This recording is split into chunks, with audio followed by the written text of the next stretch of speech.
Hello and welcome to the daily study of the Way of Mastery. Today we complete Lesson 1, The Way That Calls You Home, Section 3, The Way of the Heart Calls You Home, and we're going to look at the last 3 paragraphs briefly, 8, 9, and 10. And Jeshua says, "Be you therefore, beloved friends, at peace in all things, for we, in what you would call a disembodied state, who are electing to participate with those of you who are asking to be helped through this pathway, delight in joining with you. We delight in loving you.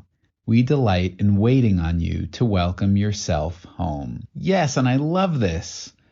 We've got a team with us, not in a body, a disembodied state. They're in spirit, very much alive, very much real, who are electing to participate with those of us who have asked to be helped through this pathway. So if you're listening to this, that's you. You've got a team that's right there helping you every step of the way.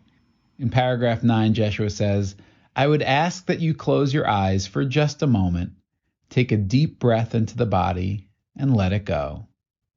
As the breath leaves the body, hold the thought that there is nothing worth holding on to any longer that keeps your peace and happiness at arm's length.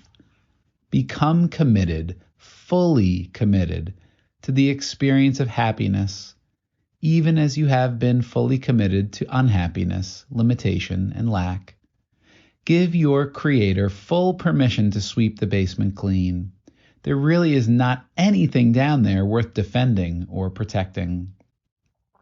I love that. Just one simple, deep breath. And letting it go is the symbol of letting go of anything that gets in the way of your peace and happiness. And just being committed to being happy.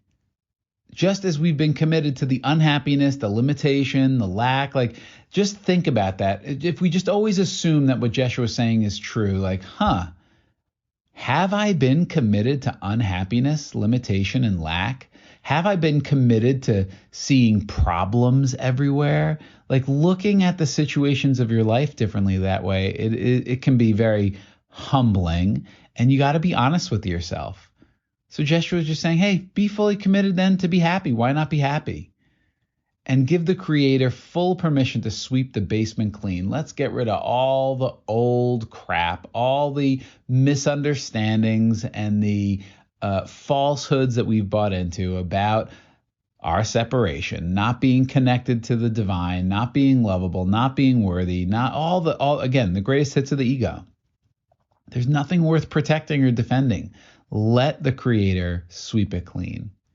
And the last paragraph, Jeshua says, "It will come to pass that you will know the perfect peace of empty-headedness, not knowingness. You will know what it means to be relieved of time and to be comforted by what is eternal. Never once let yourself think that you are alone. It is nonsense for you to think that I am not with you. You have asked. I have responded. We are in communication. That is the way it is. And that is the way it will be until the end of all illusion. Peace be unto you always.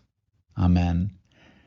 Man, I almost got emotional where I'd stop reading it. This last section is just so beautiful, that you'll know the perfect peace of empty-headedness and not knowing, that you don't need to know. We spend so much time in our head strategizing, thinking, trying to predict the future, ruminating about the past.